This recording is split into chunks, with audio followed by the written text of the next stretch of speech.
and Erin used to be your partners? TJ is my broker.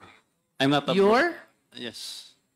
We have hindi po ako broker kasi yun ang binabansag sa akin sa media na ako ay customs broker, nagpakilala akong customs broker.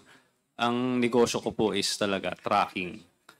So, si TJ yung broker.